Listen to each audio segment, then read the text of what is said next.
محمد معدن الجود والكرم وآله وأصحابه الكرام وابنه الكريم وبارك وسلم صلاة دائمة سرمدا أبدا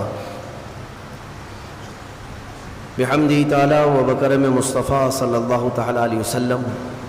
آج کی اس شب میں قرآن عظیم کے 10 پارے مکمل ہو چکے ہیں، یعنی 1/3 حصہ قرآن عظیم کا تلاوت ہو چکا ہے۔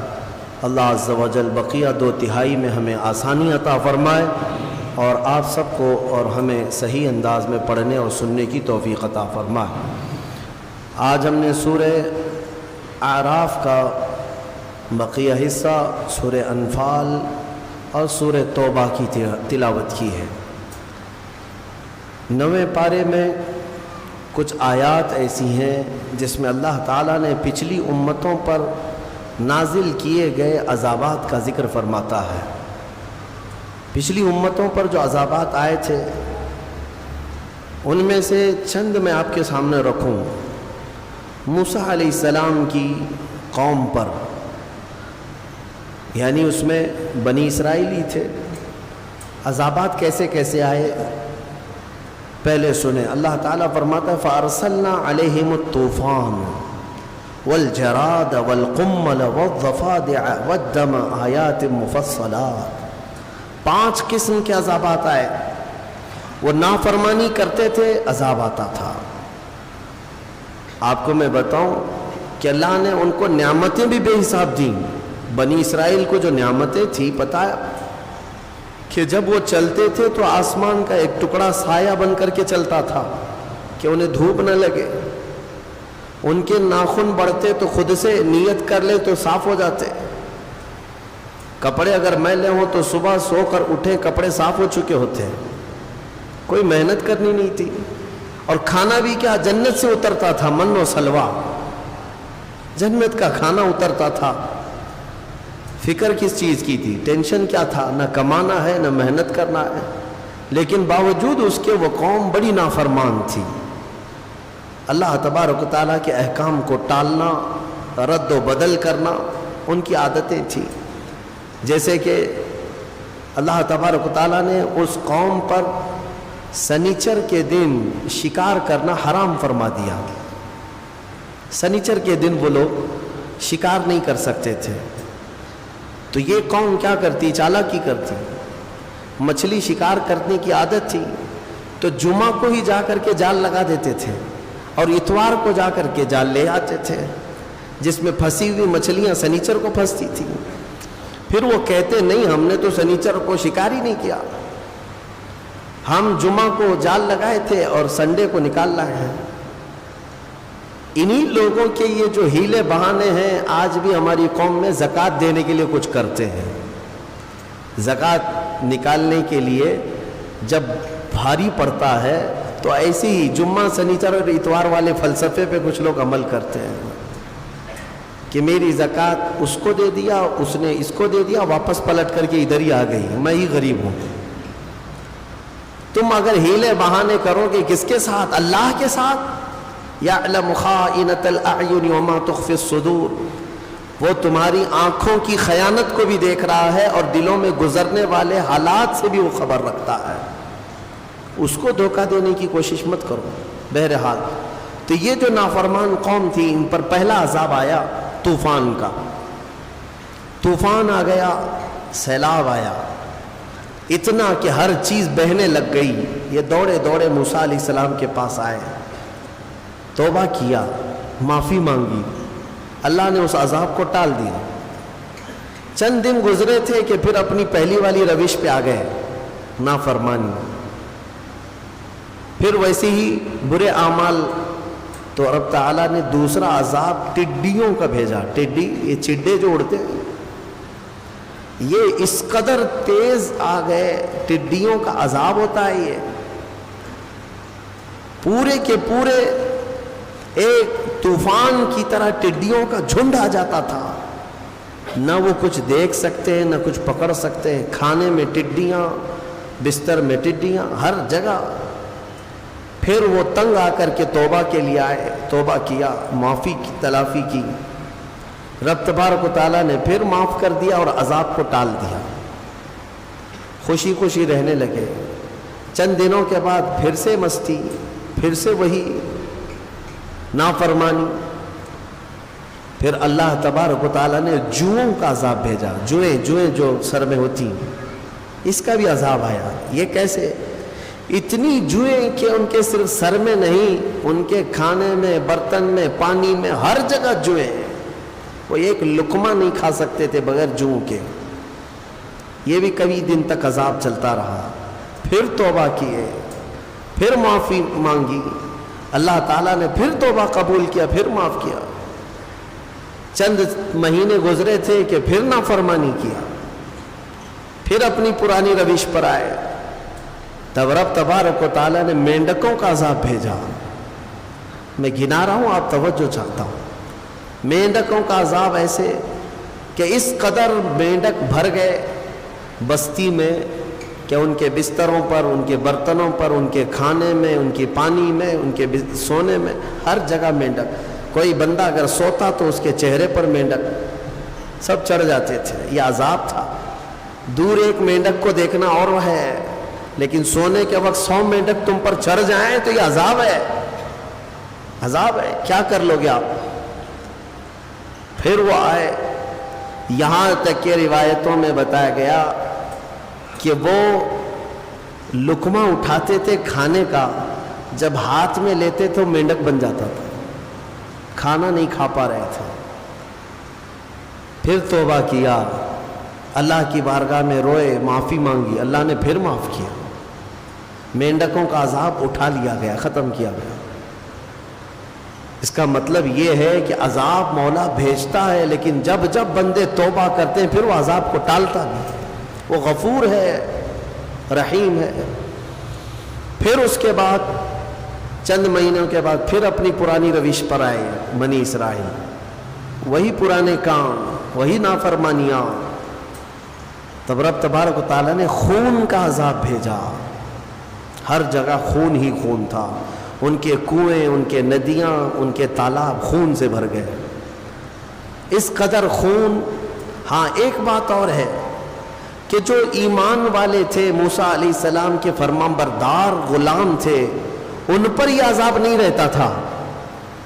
وہ مزے میں کھاتے پیتے رہتے تھے، ان پر عذاب نہیں تھا. تو یہ جو نافرمان لوگ ہیں، انہوں نے دیکھا کہ موسیٰ علیہ السلام کے ساتھیوں پر یہ عذاب نہیں ہے، تو جب کھانے کا وقت ہوتا تو دوڑے دوڑے ان کے پاس جاتے کہ میاں تم اپنا کھانا ہمیں کھلا دو، تمہارے کھانے میں خون نہیں ہے، ہمارے کھانے میں خون ہے. تو وہ مومن بندہ رحم کھا کر اپنے برتن سے کھانا اٹھا کر کے ان کے منہ میں ڈالتا، منہ میں جاتی خون بنتا، پھر خون بن جاتا. یہاں تک کہ وہ اتنے عاجز آ گئے، کہا کہ تم اپنے منہ میں لے لو اور اپنے منہ سے ہمارے منہ میں تھوک دو. وہ مومنین یہ بھی کرتے، پانی لیتے اپنے منہ میں اور پھر ان لوگوں کے منہ میں جب کلا کرتے تو ان کے منہ میں آتے ہی خون بن جاتا. عذاب اللہ کا. کتنے ہیلے بہانے کرو گے بچنے کی. اخذناہم بغتہ، قرآن میں اللہ فرماتا ہے ہم اچانک پکڑ کریں گے، اور جب مولا کی پکڑ ہوتی ہے کوئی نہیں بچ پاتا. 7ویں پارے کی ایک آیت گزری ہے، رب تعالیٰ فرماتا ہے فَلَمَّا نَسُوا مَا ذُكِّرُوا بِهِ فَتَحْنَا عَلَيْهِمْ أَبْوَابَ كُلِّ شَيْءٍ حَتَّى إِذَا فَرِحُوا بِمَا أُوتُوا. جب لوگ بھول جائیں، اللہ کو بھول جائیں، تو رب تعالیٰ کیا فرماتا ہے؟ ہم ان کے لیے خوشیوں کے سارے دروازے کھول دیتے، خوب خوشیاں مناؤ. ارے جو رب تعالیٰ کو بھول جائے اس کو خوشیاں دی جاتی ہیں. ہاں مولا فرماتا ہے خوب خوش ہو جائیں، وہ خوب خوش ہو جائیں جو کچھ انہیں دیا گیا ہے. پھر اللہ فرماتا ہے اخذناہم بغتہ فاذا ہم مبلسون. ایک دن ہم اچانک پکڑ کریں گے، پھر وہ سارے ان کے منصوبے دھرے کے دھرے رہ جائیں گے، کچھ نہیں کر سکیں گے.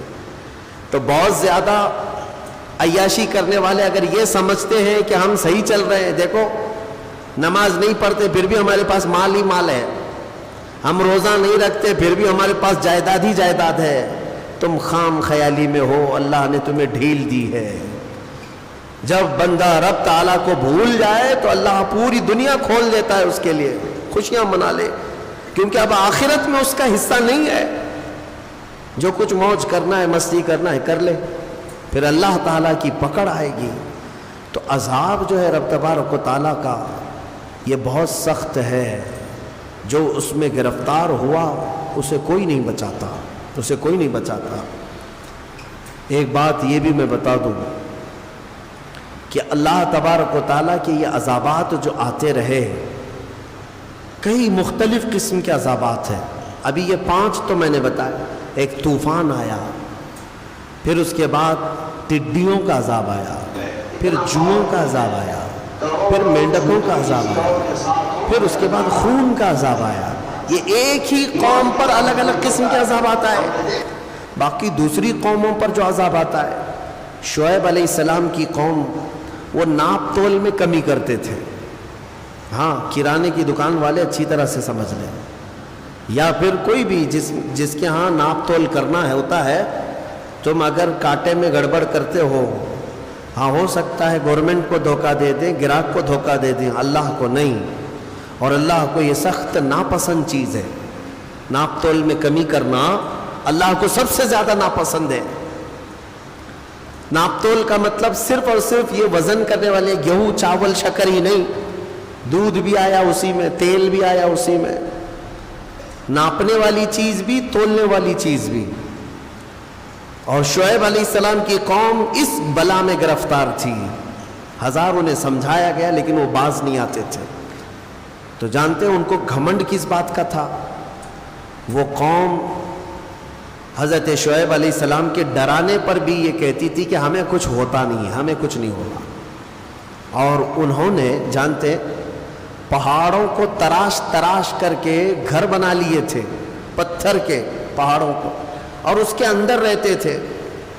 نہ بجلیاں اس پر اثر کرتی ہیں پہاڑ کے پتھروں پر, نہ طوفان کچھ کر پاتا, کچھ نہیں ہوتا. آج بھی وہ پہاڑ موجود ہیں. حضرت صالح علیہ السلام کی قوم کی خصوصیت قرآن میں یہ فرمائی گئی کہ وہ لوگ پہاڑوں کو تراش تراش کر کے گھر بناتے تھے. ڈیزائن ایک سے ایک پہاڑ ایک خاندان کا, فری میں ملتے تھے پہاڑ. تو آج تک اگر وہ پہاڑ تراشے ہوئے موجود ہیں تو اس زمانے میں کتنے مضبوط رہے ہوں گے. تو انہیں اس بات کا گھمنڈ تھا کہ ہم سب سے مضبوط گھروں میں ہیں, کیا کر لو گے ہمارا. اللہ کے نبی ڈراتے تھے. اچھا, اس قوم کو یہ معلوم تھا کہ نوح علیہ السلام کی قوم پر جو عذاب آیا تھا وہ سیلاب آیا تھا, پانی آیا تھا. اگر ویسا عذاب آئے تب بھی ہمارا کچھ نہیں ہوگا, ہم پہاڑوں میں رہتے ہیں. اور دوسرے حضرت لوط علیہ السلام کی قوم پر عذاب آیا تھا, پتھروں کی بارش کی گئی تھی, نوکیلے پتھر برسائے گئے تھے. تو یہ شعیب علیہ السلام کی قوم یہ سمجھتی تھی کہ اگر وہ عذاب بھی آیا تب بھی ہمارا کچھ نہیں ہوگا. نوکیلے پتھر 1000 برسیں پہاڑوں پر کچھ نہیں ہوگا, وہ پہاڑ ٹوٹنے والے نہیں ہیں. ان کو اس بات کا بھی گھمنڈ تھا. اچھا, اور ایک چیز, پچھلی قوم پر ایک عذاب اور بھی آیا تھا, ہوا کا عذاب. کہ ہوا اتنی تیز چلتی کہ چھتیں اکھاڑ لے جاتی تھی, گھر کے گھر اجڑ جاتے تھے. تو شعیب علیہ السلام کی قوم کو یہ بھی گھمنڈ تھا کہ اگر ہوا کا عذاب بھی آیا تب بھی ہمارے پہاڑ اڑا نہیں سکے گی ہوا, اتنے مضبوط ہیں. سوچو, اس قوم کو یہ غرور تھا کہ سیلاب آئے تب بھی ہم بچیں گے, پتھروں کی بارش ہو جائے تب بھی ہم بچیں گے, اور ہواؤں کا عذاب آئے تب بھی ہم بچیں گے. لیکن مولا تعالیٰ نے ان کے غرور کو توڑنے کے لیے کیا عذاب بھیجا. قرآن میں رب تعالیٰ نے فرمایا ہے, صرف اور صرف ایک فرشتے کو اللہ نے اتارا. ایک فرشتہ اترا, جبرائیل علیہ السلام آئے, اور انہوں نے صرف اور صرف زمین پر کھڑے ہو کر کے اپنی آواز بلند کی, چیخ ماری. فرشتے کی آواز, وہ چیخ ایسی تھی, آواز ایسی تھی کہ پہاڑوں میں موجود جتنے لوگ اندر تھے ان کے کانوں میں جب وہ آواز بجنے لگی تو ان کا سر پھٹ گیا اور بھیجا نکل کر کے باہر آ گیا. ہاں, آپ کیا سمجھتے ہیں یہ بم جو ہوتا ہے آج, ایٹم بم جو پھٹتا ہے تو دھماکہ ہوتا ہے, اس کے اندر طاقت کس چیز کی ہوتی ہے؟ آواز. آواز کی طاقت ہوتی ہے، بہت تیزی سے جب کوئی چیز آواز آتی ہے تو اچھی اچھی چیزیں ہل جاتی ہیں۔ اب جب وہ سید الملائکہ فرشتے نے آواز لگائی تو میاں تم جہاں کہیں بھی بیٹھے ہو پھٹنا تو تھا ہی، سب کے سب عذاب میں گرفتار ہوئے، اپنے مضبوط محلوں میں موجود تھے لیکن پورے کے پورے بھیجے پھٹے ہوئے تھے۔ تم اللہ کے عذاب سے بچ پاؤ گے؟ جب وہ پکڑ کرنے پر آئے تو پھر تم کہیں پر بھی جاؤ۔ اسی لیے ایک بات مجھے یاد آتی ہے محبوب الہی نظام الدین اولیاء رحمۃ اللہ علیہ کی، کہ آپ سے ایک مرید نے پوچھا کہ حضور کبھی کبھی گناہ کرنے کی اجازت تو ہونی چاہیے، کبھی کبھار گناہ کرنے کی اجازت دی جائے۔ آپ نے کہا کیوں نہیں، بالکل ہونا چاہیے۔ اب تو مرید صاحب چوڑے ہو گئے، پیر صاحب کہہ رہے ہیں ہاں ہو سکتا ہے، اجازت مل سکتی ہے۔ کہا حضور بتائیے تو صحیح کب کریں؟ کہا 2 شرطیں ہیں، جب بھی گناہ کرنا ہو 2 شرطیں ہیں میری طرف سے، یاد رکھ لینا۔ کہا بتائیے جلدی۔ محبوب الہی نے فرمایا جب کبھی گناہ کرنے کا ارادہ ہوا تو اللہ کی سلطنت سے باہر جا کے کرنا، ایسی جگہ جانا جہاں اللہ کی سلطنت نہ ہو، وہاں جا کے گناہ کرو۔ ایک شرط یہ ہے۔ اس نے کہا حضور ایسی جگہ کہاں ہے؟ ایسی جگہ ہے اللہ کی سلطنت سے خارج ہو کر کے جو گناہ کرنا ہے کر لو۔ کہا یہ تو ممکن نہیں ہے۔ کہا دوسری کوئی شرط؟ محبوب الہی نے کہا ہاں ایک اور شرط ہے، گناہ کرنے کی خواہش ہو تو اس وقت گناہ کرنا جب تیرا رب غافل ہو، تیرا رب سو رہا ہو۔ کہا دونوں بھی چیزیں ناممکن ہیں، نہ ایک ذرہ اس کی سلطنت سے خارج ہے اور نہ ایک لمحہ کے لیے میرا مولا غافل ہے۔ لا اللہ لا الہ الا هو الحی القیوم لا تأخذہ سنۃ ولا نوم، وہ اللہ ہے جس کو نہ اونگ آتی ہے نہ نیند آتی ہے۔ مولا تعالیٰ ایک لمحے کے لیے بھی غافل نہیں تم سے۔ تب پھر اس نے کہا کہ حضور یہ دونوں ناممکن ہے۔ تو محبوب الہی نے فرمایا تو پھر شرم آنی چاہیے کہ اسی کی سلطنت میں، اسی کی زمین پر، اسی کا کھا کر اسی کے سامنے گناہ کرے، اس سے بڑی بے باکی کیا ہو سکتی ہے؟ اس سے بڑی بے باکی کیا ہے؟ پھر بھی وہ مولا رحیم ہے کہ تمہارے عیبوں کو چھپاتا ہی رہتا ہے، جلدی پکڑ نہیں کرتا، فوراً عذاب نازل نہیں کرتا۔ اب آؤ میں تمہیں پچے کی بات بتانے جا رہا ہوں، ہماری تفسیر کا لب لباب ہے، یہ خلاصہ ہے۔ عذابات تو بہت آئے ہیں، عذابوں نے ہلاک کر دیا، زمین کو اٹھا کر کے پلٹ دیا گیا ہے قوم سمود پر، قوم صدوم پر زمین اٹھائی گئی تھی۔ ایک قوم ایسی جن کو اللہ نے بندر بنائے، ایک قوم ایسی جن کو اللہ نے خنزیر بنایا، چہرے بگاڑ دیے گئے، زمین کو کھول دیا گیا، پوری قوم کو دھسا دیا گیا۔ آج بھی بہت ساری جگہ کھدائی میں پرانے شہر ملتے ہیں، ہاں پرانی آبادیاں ملتی ہیں، کسی نہ کسی زمانے میں وہ دھسے ہوئے لوگ ہوں گے، شہر کے شہر نیچے زمین پر دھس گئے ہیں۔ یہ سب عذابات آئے، لیکن ہم نے آج ہی کے بارے میں ایک آیت یہ بھی تلاوت کی کہ کچھ لوگوں نے کہا رسول پاک صلی اللہ تعالیٰ علیہ وسلم کی بارگاہ میں کہ اگر اللہ تبارک و تعالیٰ ہے تو پھر پتھروں کی بارش ہم پر کر دی جائے، ہمیں فامطر علینا حجارۃ من السماء، آسمان سے ہمیں پتھروں کی بارش کر دی جائے۔ رب تعالیٰ نے جواب میں کیا فرمایا؟ اللہ تعالیٰ نے فرمایا وَمَا كَانَ اللَّهُ لِيُعَذِّبَهُمْ وَأَنْتَ فِيهِمْ، اب اللہ ویسا عذاب نہیں نازل کرے گا اس لیے کہ ان کے بیچ میں میرا محبوب آرام کر رہا ہے۔ وَأَنْتَ فِيهِمْ، اے رسول آپ ان کے بیچ میں ہیں، عذاب ویسا نہیں آئے گا۔ اے مسلمانوں، کیا آج گناہ ویسے نہیں ہو رہے ہیں؟ ناپ تول میں کمی کرنے والے ہر شہر میں ملیں گے، لوط علیہ السلام کی قوم کا گناہ کرنے والے ہر شہر میں ملیں گے، نوح علیہ السلام کی نافرمان قوم کے بہت ساری مثالیں ہر شہر میں ملیں گی، موسیٰ علیہ السلام کی نافرمان قوم کی کئی نافرمانیاں آج بھی ملیں گی۔ پچھلے گناہ تو ہو ہی رہے ہیں لیکن عذاب ویسے نہیں آ رہے۔ کسی کو خنزیر بنایا گیا، کسی کو بندر بنایا گیا، کیا پتھروں کا عذاب نازل ہوا؟ نہیں ہوا۔ کیوں نہیں ہوتا ہے؟ اس لیے کہ قرآن کہتا ہے ویسا عذاب اب نہیں آئے گا، اس لیے کہ اللہ کا رسول ان کے درمیان آرام فرما، محبوب کائنات ہے۔ اے مومنو فخر کرو جتنا چاہو، اس لیے کہ اس رسول کی برکت سے اللہ نے بہت سے عذابات ہم سے دور کر دیے، بہت سے عذابات ٹال دیے۔ یہ رسول کریم صلی اللہ علیہ وسلم کی برکت صرف مومنوں کے لیے نہیں، یہاں پر موجود دنیا میں کافر، مشرک، مرتد، ملحد جتنی قومیں ہیں سب بچے ہوئے ہیں رسول پاک کی وجہ سے، سب بچے ہوئے ہیں میرے مصطفیٰ کی وجہ سے۔ نبی آخر الزمان صلی اللہ تعالیٰ علیہ وسلم کا ہمارے درمیان ہونا یہ کتنا بڑا رحمت کا سبب ہے۔ اے میرے عزیزو، اس لیے میں کہتا ہوں کہ کم از کم تمہیں اگر اپنی ویلیو معلوم ہو جائے گا، تمہیں اپنی حیثیت معلوم ہو جائے کہ تم کون ہو، تو پھر ادھر ادھر منہ کبھی نہیں مارو گے، ادھر ادھر ہاتھ کبھی نہیں پھیلاؤ گے، اس کے نگر ڈگر دیکھو گی بھی نہیں، کیونکہ تمہاری حیثیت کیا ہے تمہیں پتہ چل جائے۔ تمہیں اندازہ بھی نہیں ہے کہ اللہ نے تمہیں کون سی قوم میں پیدا کیا۔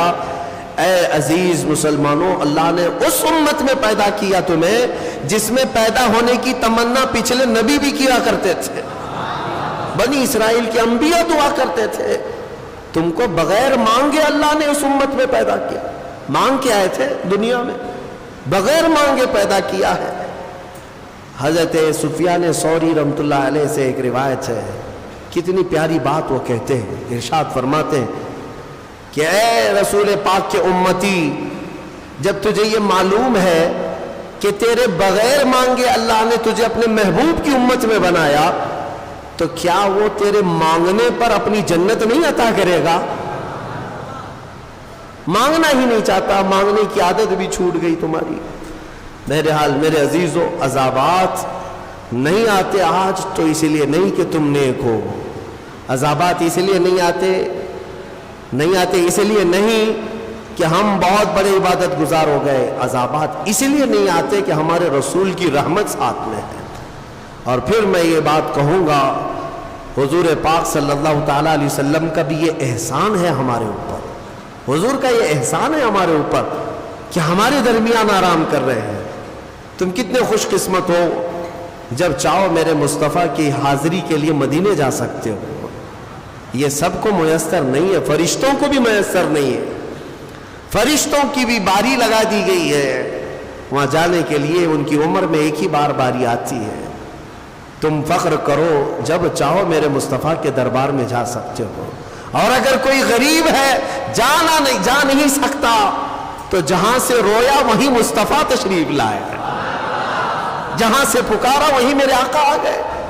یہ میرے آقا کی رحمت نہیں ہے تو اور کیا ہے؟ حضور پاک کی رحمت ہے کہ وہ ہمارے درمیان ہے۔ اسی لیے شاعر نے کہا تھا وہ ہر عالم کی رحمت ہے، کسی عالم میں رہ جاتے۔ وہ جنات کے لیے رحمت ہے کہ نہیں ہے؟ وہ فرشتوں کے لیے رحمت ہے۔ اللہ تعالیٰ کے 18,000 عالم، 18,000 مخلوقات کی الگ الگ دنیا، وہ رسول سب کے لیے رحمت ہے، سب کے لیے رحمت ہے۔ کسی بھی دنیا میں رہ جاتے میرے مصطفیٰ، وہ ہر عالم کی رحمت ہے، کسی عالم میں رہ جاتے یہ ان کی مہربانی ہے کہ یہ عالم پسند آیا۔ میرے آقا صلی اللہ علیہ وسلم ہمارے درمیان ہے، یہ اس سے بڑھ کر کے کیا فخر کی بات ہے۔ اسی لیے مدینے والے 1400 سال گزر گئے، 1400 سال گزر گئے، آج بھی میں نے مدینے کے بچوں کو اور بچیوں کو دیکھا ہے، چاہے وہ ماڈرن ایجوکیشن بھی لیتے کیوں نہ ہو، اسکول میں بھی کیوں نہ جاتے ہوں، لیکن جب وہ اپنے گھروں میں آتے ہیں فخر کسی بات پر کرتے ہیں تو یہی کہتے ہیں طلع البدر علینا، ہم پر اللہ کی طرف سے 14ویں کا چاند طلوع ہوا ہے۔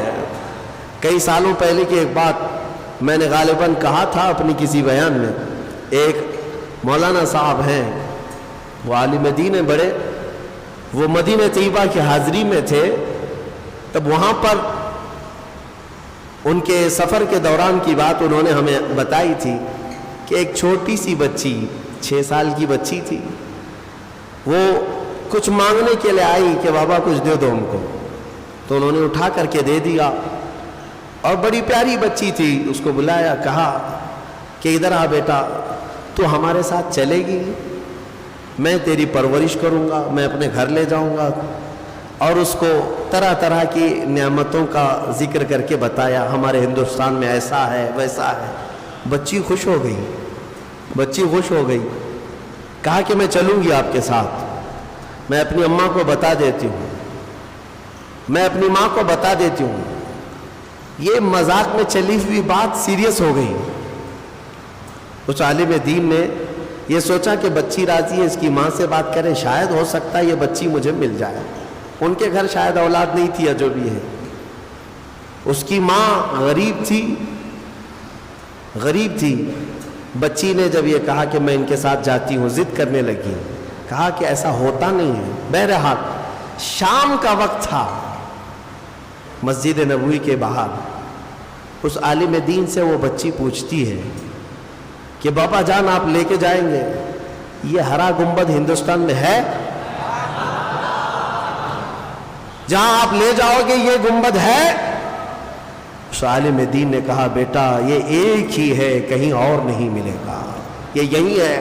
تب وہ ہاتھ جھٹک کر کے بھاگتی ہے، کہتی ہے میں یہاں سے کہیں نہیں جا سکتی، اگر یہ ہے تو آؤں گی، نہیں تو نہیں آؤں گی۔ 6 سال کی بچی کا یہ جذبہ ہے۔ وہ میرے مصطفیٰ کے قدموں سے جدا ہونا آج بھی نہیں پسند کرتے۔ میرے عزیزوں، میں تمہیں یہی بتانا چاہتا ہوں، اگر ہمارے پاس فخر کی سب سے بڑی کوئی چیز ہے تو وہ نسبت مصطفیٰ ہے۔ میرے آقا ہمارے ساتھ ہے، حضور پاک صلی اللہ علیہ وسلم کی محبت ہمارے ساتھ ہے۔ یہی چیز تو آج تک ہمیں عذابوں سے بچا رکھی ہے، اور میں اکثر اس بات کو گنگنایا بھی کرتا ہوں۔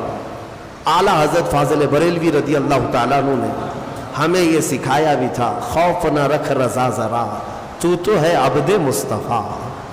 مصطفیٰ کا جب تو غلام ہے تو ڈرتا کیوں ہے؟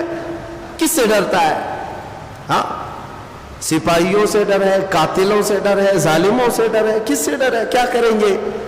خوف نہ رکھ رضا ذرا، تو ہے عبد مصطفیٰ، تیرے لیے امان ہے، تیرے لیے امان ہے۔ اور پھر ہم تو یہی کہتے ہیں، ڈھونڈا ہی کریں صدر قیامت کے سپاہی، وہ کس کو ملے جو تیرے دامن میں چھپا ہو۔ میرے آقا صلی اللہ تعالیٰ علیہ وسلم کی طرف آ جاؤ، ان کے قدموں میں رہنے میں فخر محسوس کرو، اللہ ہر عذاب سے محفوظ رکھے گا۔ میرے عزیزوں، یہ تھا پچھلی تفسیر کا کچھ بقیہ حصہ تھا، لیکن ایک آیت کریمہ اس کو میں ضرور ذکر کرتا ہوں جو یادگار ہے، 10ویں پارے سورہ توبہ کی۔ اللہ تبارک و تعالیٰ نے ایک سفر کا ذکر فرمایا، اور وہ بہترین سفر ہے۔ کس کا سفر؟ میرے مصطفیٰ کریم کا۔ مکہ سے لے کر مدینے کا جو سفر تھا، ہجرت کے سفر کا ذکر آج کے پارے میں آیا ہے۔ اللہ تعالیٰ نے ذکر فرمایا، رسول کریم صلی اللہ تعالیٰ علیہ وسلم مکہ مکرمہ میں 13 سال تک قیام فرمائے اعلان نبوت کے بعد، اور بڑی مشقتیں، بڑی کلفتیں دیکھنے کو ملیں۔ 3 سال میرے آقا صلی اللہ علیہ وسلم کے پورے خاندان کا مکہ والوں نے بائیکاٹ کیا تھا، سوشل بائیکاٹ، سماجی بائیکاٹ، کھانا پینا ملنا جلنا سلام کلام سب بند کر رکھا تھا، کسی کو حضور کے خاندان کے قریب تک آنے نہیں دیتے تھے۔ 3 سال میرے آقا صلی اللہ تعالیٰ علیہ وسلم کے جو ایسے گزرے، ان میں کئی دن ایسے آئے ہیں جس میں صرف ہرے پتے میرے آقا نے کھائے، چمڑوں کو ابال کر کے کھایا گیا۔ یہ دن آئے تھے مکہ میں، مکہ کے کفار نے بڑے ظلم کیے، حضور کے غلاموں کو پکڑ کر کے مارا، قتل کیا، شہید کیا۔ 13 سال کے بعد میرے مولا نے، رب تعالیٰ نے رسول کریم صلی اللہ علیہ وسلم کو حکم فرمایا کہ اے محبوب، آپ مکہ سے نکل کر کے مدینے کے سفر پر چلیں۔ یہ وہی ہجرت کی رات ہے جب میرے آقا صلی اللہ تعالیٰ علیہ وسلم کو قتل کرنے کے لیے مکہ کا ہر خاندان تیار تھا۔ تقریباً وہاں پر 13 یا 14 خاندان آباد تھے، ہر خاندان کا ایک ایک آدمی میٹنگ کر کے آ چکا تھا کہ آج کی رات ہم ان کا کام تمام کر دیں گے، ختم کر دیں گے۔ اور سارے لوگ اپنے اپنے ہاتھوں میں تیز دھار تلوار لیے میرے آقا صلی اللہ علیہ وسلم کے گھر کے ارد گرد کھڑے ہو گئے کہ رات کا وقت ہوگا، سب کے سب اندر داخل ہوں گے، ایک ساتھ حملہ کریں گے۔ کیونکہ اس زمانے میں بدلے کی لڑائیاں بہت چلتی تھیں، تو سارے خاندان والے اس لیے آ گئے تھے کہ قریش پھر محمد صلی اللہ علیہ وسلم کے بدلے کے لیے لڑ نہ سکے کسی سے۔ سب خاندان ہیں تو کس سے لڑیں گے قریش، اس لیے سارے لوگ مل کر کے قتل کرنا چاہتے تھے. اور اسی رات کو مولا تعالیٰ حکم فرماتا ہے رسول آپ یہاں سے ہجرت فرمائیں. مولا کائنات علی مرتضیٰ شیر خدا رضی اللہ تعالیٰ عنہ میرے آقا صلی اللہ تعالیٰ علیہ وسلم کے ساتھ تھے. حضور نے ان کو اپنے بستر پر لٹایا اور خود میرے آقا گھر سے باہر نکلے یاسین شریف کی تلاوت کرتے ہوئے. اپنے ہاتھ میں مٹی اور کنکریاں کچھ لیں اور جو باہر گھر کے کھڑے تھے ان کفار کے منہ پر پھینک دیا. اور حضور اکرم صلی اللہ علیہ وسلم ان کے درمیان سے چلتے چلتے نکل آئے. کسی ایک کافر کو بھی میرے آقا نظر نہیں آئے. جان ہے، اعلیٰ حضرت فرماتے ہیں کہ جان ہے، جان کیا نظر آئے، کیوں عدو گرد غار پھرتے ہیں. حضور پاک صلی اللہ علیہ وسلم جان کائنات ہے. اور میں یہ بات کہا کرتا ہوں حضور اکرم صلی اللہ تعالیٰ علیہ وسلم کا دیدار اسے حاصل ہوگا جو ان کا عشق رکھتا ہو، ان کی محبت رکھتا ہو، ورنہ سامنے رہ کر کے بھی اندھا ہو سکتا ہے، سامنے رہ کر کے بھی اندھا ہو سکتا ہے. مولا نے آنکھیں اندھی کر دی ان کفار کی، ان کے بیچ سے نکل کر کے آئے. اور جب مدینہ طیبہ جانا تھا تو حضرت ابوبکر صدیق کو ساتھ لیا، ان کے گھر سے ان کو اپنے ساتھ لیا. اور مدینے کے راستے پر جانے سے پہلے غار ثور بیچ میں ہے، یہ اپوزٹ ڈائریکشن میں ہے، مدینے کے راستے پر نہیں، اپوزٹ ڈائریکشن میں ہے. لیکن حضرت ابوبکر صدیق کے مشورے پر اس غار ثور میں تھوڑا سا رکنا ہو گیا، اس لیے کہ پتا تھا کہ کل صبح اب یہ مکہ والے تلاش شروع کر دیں گے، ڈھونڈیں گے ادھر ادھر. اور وہ سب کو پتا تھا مکہ والوں کو کہ محمد صلی اللہ علیہ وسلم اگر کہیں جا سکتے ہیں تو مدینہ ہی، کیونکہ مدینے والے پہلے ہی بہت سارے ایمان لا چکے تھے. مدینے والے بہت سارے حضور کے جانے سے پہلے ایمان لائے ہوئے تھے. مدینے میں اسلام کی بہاریں آ چکی تھی. جو مکہ آتے تھے، حج کے لیے آتے تھے، میرے آقا کے ہاتھوں پر بیعت کرتے اور مدینے واپس جاتے تھے. تو غار ثور میں میرے آقا صلی اللہ علیہ وسلم نے قیام فرمایا. وہ غار آج بھی موجود ہے، 5000 فٹ اونچے پہاڑ، 5000 فٹ اونچا پہاڑ، اس پر ایک غار ہے جہاں صرف 2 لوگوں کے بیٹھنے کی جگہ ہے آج بھی. اور روایتیں بتاتی ہیں میرے آقا صلی اللہ تعالیٰ علیہ وسلم غار ثور پر جب چڑھنے لگے تو صدیق اکبر کو دیکھا نہ گیا. حضور اتنی بلندی پر پیدل جائیں گے، تھکان کے آثار ہیں. صدیق اکبر نے اپنے کندھے پیش کیے، یا رسول اللہ آپ میرے کندھوں پر سوار ہو، آپ کا غلام لے کر کے اوپر چڑھے گا. میں آپ کو بتاتا ہوں تم پانی کی ایک بوتل لے کر کے اوپر تک جا نہیں پاؤ گے. ہاں سفر بڑا کٹھن ہے. وہ ہم گئے، بہت سخت لگتا ہے، کوئی چیز اپنے پاس نہیں ہونی چاہیے، ایک تھیلی بھی لے جانا مشکل ہو جاتا ہے. لیکن صدیق اکبر کے مقام کو کون جانے جن کے کندھوں نے بار نبوت کو اٹھایا، بار نبوت کو اٹھایا. اور حضرت ابوبکر صدیق اس غار تک لے گئے اور اس غار کو ہر طرح سے کپڑے پھاڑ پھاڑ کر بند کیے، کوئی سوراخ باقی نہ رہے کہ کہیں سے کوئی کیڑا بھی آ کر میرے مصطفیٰ کریم کو ایذا نہ پہنچا سکے. ایک عاشق کی جانثاری اور ناموس رسالت کی حفاظت کسے کہتے ہیں وہ صدیق اکبر کی ذات سے سمجھ میں آتا ہے. حضرت ابوبکر صدیق کی ذات سے سمجھو، سب کچھ حفاظت کے ساتھ رکھا، پھر بھی ایک سوراخ باقی رہا تو اپنا پیر اس پر لگا کر حضور پاک صلی اللہ تعالیٰ علیہ وسلم کے آرام کے لیے اندر بلایا. میرے آقا صلی اللہ تعالیٰ علیہ وسلم آرام کرتے رہے، لیکن ابوبکر صدیق کے پیر میں ایک سانپ ڈستا رہا، بہت پرانا سانپ جس کا زہر چڑھ کر کے ان کا پیر پیلا پڑ گیا، لیکن پیر ہٹانے کو تیار نہیں. حضور پاک کے آرام میں خلل نہ ہونے پائے. ہاں حضور کے لیے قربانیاں دینا، ایک ڈنڈے سے بھاگنا، یہ ناموس رسالت کی حفاظت کا معاملہ نہیں ہے. جان پر بنا چکی تھی لیکن پیر نہیں ہٹایا. صدیق اکبر کا ایمان کیا تھا؟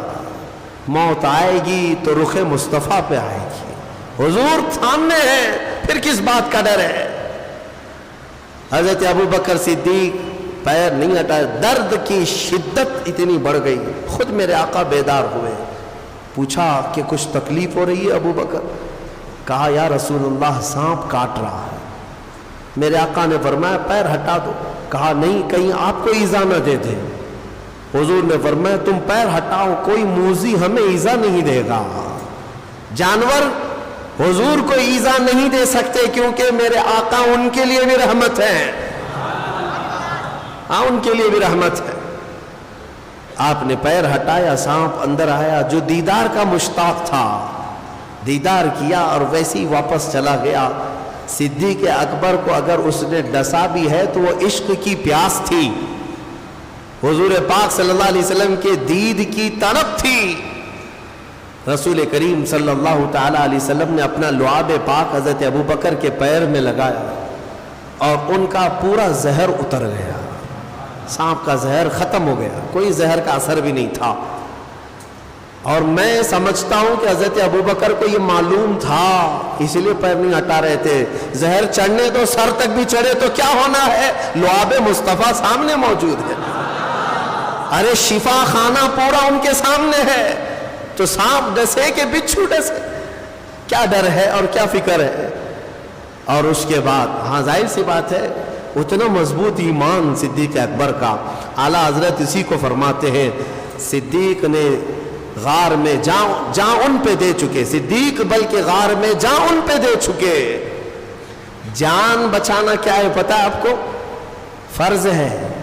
جان بچانا کیا ہے؟ فرض ہے. اور یہ سارے فرائض میں سب سے بڑا فرض ہے. ارے جان ہے تو نماز پڑھو گے, جان ہے تو زکوٰۃ دو گے, جان ہے تو حج کرو گے. سارے فرض بعد میں, جان بچانا پہلا فرض ہے. لیکن حضرت ابوبکر نے وہ سب سے اعلیٰ فرض کو بھی نچھاور کر دیا میرے مصطفیٰ کی نیند پر, حضور کی نیند پر. اعلیٰ حضرت نے فتاوی رضویہ شریف میں ایک پیاری بات نقل فرماتے ہیں. کہتے ہیں کہ اگر دو فرض ایک ساتھ جمع ہو گئے تو کون سے فرض پہ عمل کرنا چاہیے؟ دو فرض ایک ساتھ جمع ہو جائیں تو کون سے فرض پہ عمل کرنا چاہیے؟ ایک ہی وقت میں دو فرض آ گئے, کون سے فرض پر عمل کرے؟ جیسے حضرت ابوبکر صدیق کے اوپر دو فرض آ گئے تھے, ایک اپنی جان بچانا بھی فرض تھا اور ایک مصطفیٰ کا احترام کرنا بھی فرض تھا. حضور کی عزت کرنا فرض ہے یا نہیں؟ دو فرض ایٹ اے ٹائم ایک ہی وقت میں آئے تو اعلیٰ حضرت فرماتے ہیں تو پھر دیکھا جائے گا کیٹیگری, کون سا فرض اعلیٰ درجے کا ہے اور کون سا فرض ادنا درجے کا ہے. جو اعلیٰ درجے کا ہوگا اس پر عمل کیا جائے گا, ادنا درجے کا ہوگا چھوڑ دیا جائے گا. تو حضرت ابوبکر صدیق نے دونوں فرضوں کو دیکھا اور اس کے بعد فیصلہ کیا اعلیٰ درجے کا فرض تو حضور کی عزت کرنا, جان بچانا اعلیٰ درجے کا فرض نہیں. یہاں جب بات آئے تو اعلیٰ درجے کا فرض کیا ہے؟ رسول کی عزت کرنا.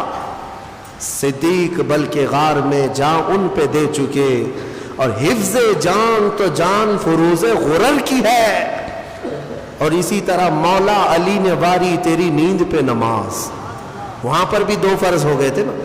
حضرت علی کے زانوں پر بھی حضور ایک دن آرام کر رہے تھے, عصر کی نماز حضرت علی نے نہیں پڑھی تھی, سورج ڈوب گیا, پتہ ہے نا. اور سنیوں کو نہ پتہ ہو تو کسے پتہ ہو؟ ہاں میرے آقا کے معجزے اگر سنیوں کو نہیں معلوم, حیرت کی بات ہے. تو حضرت علی کے اوپر دو فرض آ گئے تھے. ایک عصر کی نماز پڑھنا ہے. عصر کی نماز فرض ہے کہ نہیں ہے؟ ارے پانچوں نمازوں میں سب سے اعلیٰ نماز عصر کی ہے, بیچ والی نماز, اس کا مقام بڑا ہے. عصر کی نماز بھی فرض, اور حضور آرام کر رہے, حضور کی عزت بھی فرض. ایک ہی ٹائم میں دو فرض آ گئے. مولا علی نے بھی دیکھا, کمپیئر کیا. اب یہاں کون سا اعلیٰ درجے کا فرض ہے اور کون سا ادنا درجے کا فرض؟ مولا علی نے بھی عمل کر کے دکھایا.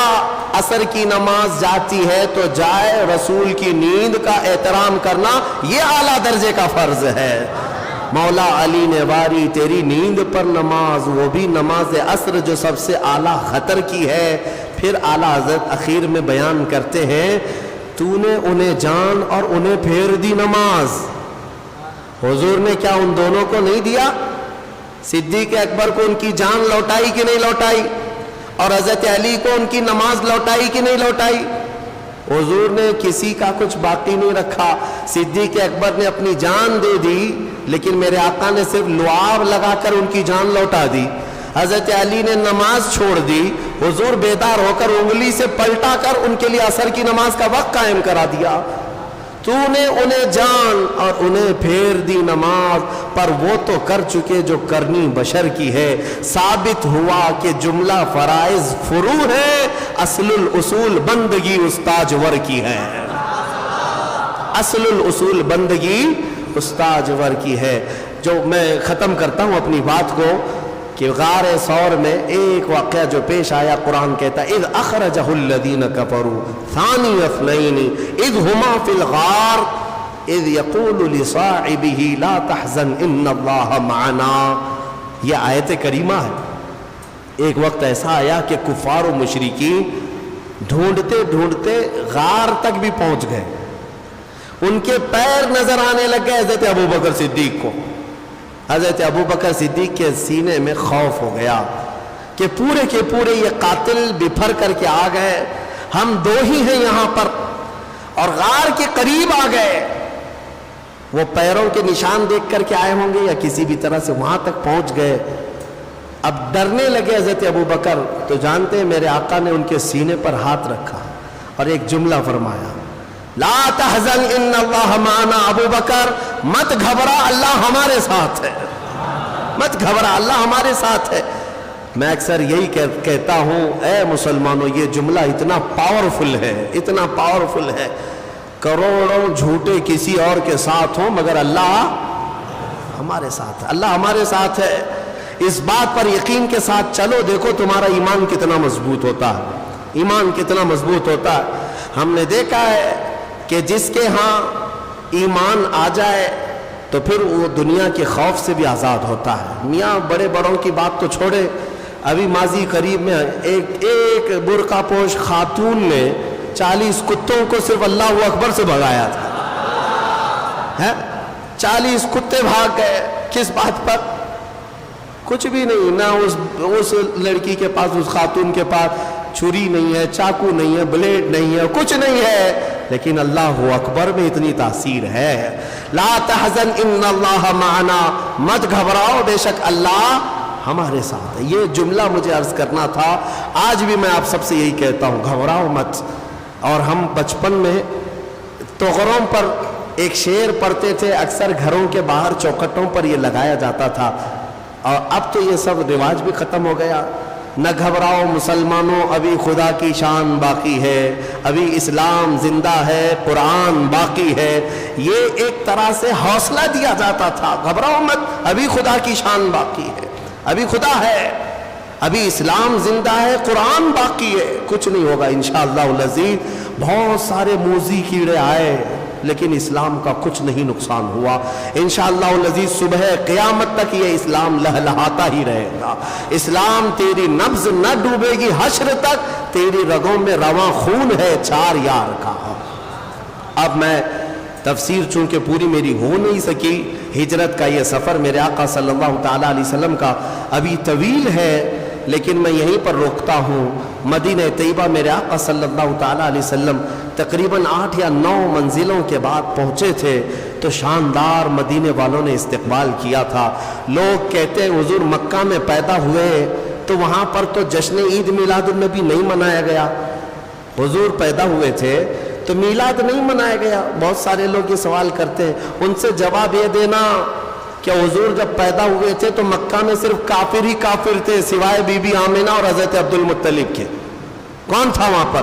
تو کافروں سے پوچھو گے میلاد نہیں منائے تھے. اگر تم بھی انہی کی کیٹیگری کے ہو تو مت مناؤ, کیا فرق پڑتا ہے. ہاں لیکن حضور جس دن مدینے میں انٹر ہوئے تھے, جس دن مدینے میں داخل ہوئے تھے, ارے چھوٹے بچے سے لے کے بوڑھے تک ہر کوئی مدینے کی گلیوں میں آ کر دف بجا بجا کر خوشیاں منا رہے تھے. ہم پر مولا کا 14ویں کا چاند طلوع ہو چکا ہے. طلع البدر علینا من ثنیات الوداع. الحمدللہ اسی بات پر فیصلہ ہو جائے گا کہ اگر حضور کے آنے پر تم مکہ کے کافروں کی اقتدا کرتے ہو تو تمہیں مبارک, الحمدللہ ہم مدینے کی ان بچیوں کی اقتدا کرتے ہیں جنہوں نے میرے آقا کا استقبال کیا تھا. اللہ تبارک و تعالی ہمیں انہی عاشقوں کی جماعت میں زندہ رکھے اور انہی میں ہمارا خاتمہ فرمائے. آج ایک تاریخی دن ہے. آج پورے کرناٹک کی آبرو حضور سیدی آقائی سیدنا ہاشم پیر دستگیر رضی اللہ تعالیٰ عنہ کا عرس مبارک. بیجاپور کے قطب بلکہ دکن کے ایک بڑے قطب ہیں سیدنا ہاشم پیر دستگیر رضی اللہ تعالیٰ عنہ. وہ اپنے زمانے میں ہی مشہور تھے مرید نواز نام سے. بلکہ جیسے سرکار غریب نواز کا لنگر ہوتا تھا، حضرت سیدنا ہاشم پیر بھی بڑے سخی، بہت ہی سخی اولیاء کاملین میں شمار ہوتے ہیں. میں نے ان کی تاریخ میں پڑھا ہے، آپ حیرت میں ڈوب جاؤ. حضرت ہاشم پیر کے آستانے پر صبح 30 من اور شام میں 30 من گوشت روزانہ بنتا تھا. من جو ہے وہ تو اب چھوٹ گیا ہے. من کتنا ہوتا ہے؟ 1 کلو کے برابر نہیں ہے. ہاں، کافی کلو کا 1 من ہوتا ہے. 30 من صبح، 30 من شام میں روزانہ غربا اور مساکین کے لیے ان کے ہاں لنگر تقسیم ہوتا تھا. ہاشم پیر دستگیر رضی اللہ تعالیٰ عنہ کی ولادت جو ہے 980 ہجری کے آس پاس کی ہے. آپ 10ویں صدی ہجری کے اولیاء کاملین میں سے ہیں اور آپ کا سلسلہ نسب حسینی سادات میں سے ہیں. آپ سید الشہداء امام علی مقام سیدنا امام حسین رضی اللہ تعالیٰ عنہ کی آل میں سے ہیں. اور مجدد وقت حضرت سیدنا شاہ وجیہ الدین علوی گجراتی رضی اللہ تعالیٰ عنہ شتاری، ان کے خاندان سے آپ کا تعلق ہے. آپ کے والد گرامی حضرت برہان الدین. میں صرف 1-2 باتیں عرض کر دیتا ہوں میں برکت کے لیے، اس لیے کہ ہماری یہ ہاشمی مسجد اسی ہاشم پیر کی نسبت سے ہے. تو ہاشمی مسجد میں تو ظاہر سی بات ہے ان کا ذکر کرنا ہم سب کے لیے لازم ہے. ویسے بھی سنیوں کے لیے کرناٹک کے بیجاپور کے اس قطب کو پڑھنا لازم ہے. حضرت سیدنا ہاشم پیر کی جب ولادت ہوئی، ولادت کے صرف 3 گھنٹے کے بعد ان کی ماں کا انتقال ہو گیا. آپ کی والدہ صرف 3 گھنٹے کے بعد انتقال کر گئی. پیدا ہوا آج بچہ سادات کے گھر کا بچہ ہے، لیکن جب دودھ پلانے کی بات آئی تو کئی عورتیں آئی، خاندان کی بھی باہر کی بھی. کسی کا دودھ آپ نے چھوا نہیں، دودھ پیتے ہی نہیں تھے. سب گھبرا گئے، کسی کا دودھ نہیں پکڑ گئے. پھر آخر ایک نابالغہ چھوٹی سی لڑکی وضو کے ساتھ جب وہ بچے کو لیتی ہے تو اس سے آپ دودھ پینا شروع فرماتے ہیں. اور اللہ تبارک و تعالیٰ کی قدرت کے اس کے سینے میں دودھ اللہ نے پیدا فرمایا. ورنہ یہ ممکن ہے؟ ایک کم عمر خاتون، یہاں تک کہ جب تک آپ کی ایام رضاعت رہی، جب تک آپ دودھ پیتے رہے اسی خاتون سے دودھ پیتے، اور بھول کر کے کبھی وہ لڑکی یا وہ خاتون کبھی وضو نہ کرتی تو سیدنا ہاشم پیر منہ تک نہیں لگاتے تھے. جب تک دودھ پیے ہیں وہ رضائی ماں جب تک وضو میں رہتی تو دودھ پیتے تھے. یہ شان تھی آپ کی سیدنا ہاشم پیر علوی رضی اللہ تعالیٰ عنہ. اور ایک بات میں عرض کر دوں، جب آپ جوانی پر آئے تو ساری تربیت آپ کے والد گرامی کی تھی حضرت برہان الدین. آپ نے ان کو سارے علوم پڑھائے اور اس کے بعد ایک وصیت کی، کہا کہ بیٹا میں نے جو کچھ بھی رکھا ہے اس پر فخر مت کرنا، بلکہ تو اولیاء کی نسبت پر فخر کرنا. اور حضرت شاہ وجیہ الدین کے پاس ان کے ہاں بھیجا کہ تیری کچھ امانتیں احمد آباد میں رکھی ہوئی ہیں، لے آ. یہ وصیت کر کے والد انتقال کر گئے. اس وقت حضرت سیدنا ہاشم پیر کے پاس بے پناہ جائیدادیں بہت کچھ تھی والد کی طرف سے جو ملی تھی. جب والد کا انتقال ہوا اور آپ کو سفر پر جانا تھا، ایک دن میں ساری جائیداد، سارا مال، سب کچھ خیرات کر دیا، سب تقسیم کر دیا. کسی چیز کے مالک نہیں رہے، سب لٹا دیا. اور تنہا سفر پر گئے.